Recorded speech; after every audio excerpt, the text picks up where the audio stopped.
বাচ্চাদের খুব পছন্দের একটা খাবার হলো ম্যাগি।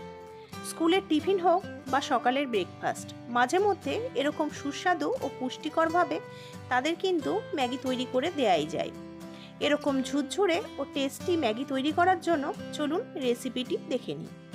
এখানে আমি নিয়েছি 4টে বড় সাইজের ম্যাগি এবং নিয়েছি কিছু সবজি।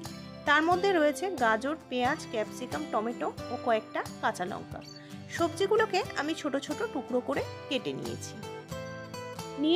খুব অল্প পরিমাণে সর্ষের তেল। আপনারা চাইলে সাদা তেলও নিতে পারেন। তেলটা গরম হলে সবজিগুলো ভেজে নেব, তবে খুব বেশি ডিপ ফ্রাই করা যাবে না। এখানে আপনারা এই সবজি ছাড়াও অন্যান্য সবজিও নিতে পারেন।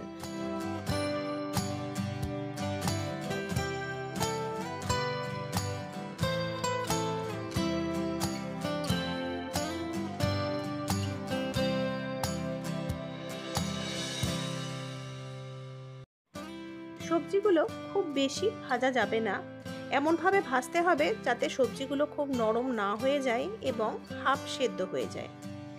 এরপর আমি দিয়ে দেব 1 গ্লাসের একটু বেশি জল।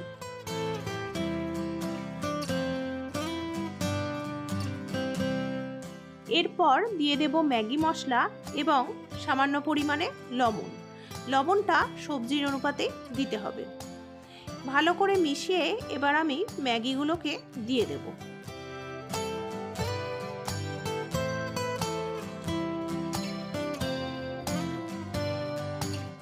এই সময় খুব বেশি নাড়াচাড়া করার দরকার নেই, একটু উল্টে দিতে পারেন। এইভাবে ম্যাগিগুলোকে দিয়ে আমি 3 থেকে 4 মিনিট মিডিয়াম হিটে ঢেকে দেব। তাতেই ম্যাগিগুলো ভালোভাবে সেদ্ধ হয়ে যাবে।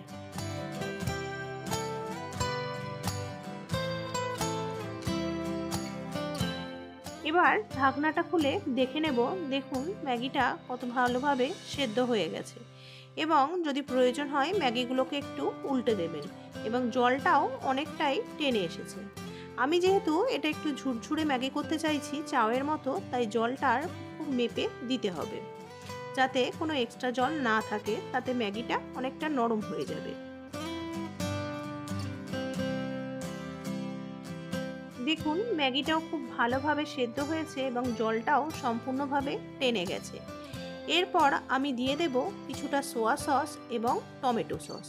টমেটো সস ও সোয়া সসটা দেওয়ার পর আবারও ম্যাগির সাথে খুব ভালোভাবে মিশিয়ে দিতে হবে। আমি এখানে কোনো ডিম দিইনি, আপনারা চাইলে ডিম দিতে পারেন এবং চাইলে অন্যান্য সবজিও অ্যাড করতে পারেন।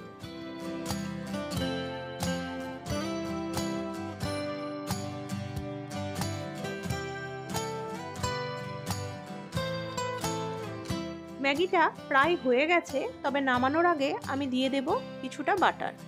বাটারটা দিলে যেমন টেস্ট হয় তেমন বাচ্চাদের জন্য হেলদিও হয়।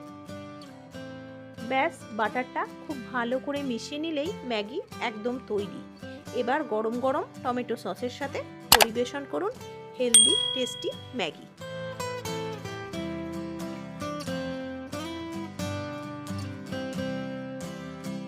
আর আপনাদের কাছে অনুরোধ রইল, যদি আমার এই রেসিপিটি ভালো লেগে থাকে তাহলে অবশ্যই লাইক, কমেন্ট, শেয়ার ও সাবস্ক্রাইব করে পাশে থাকবেন। ধন্যবাদ।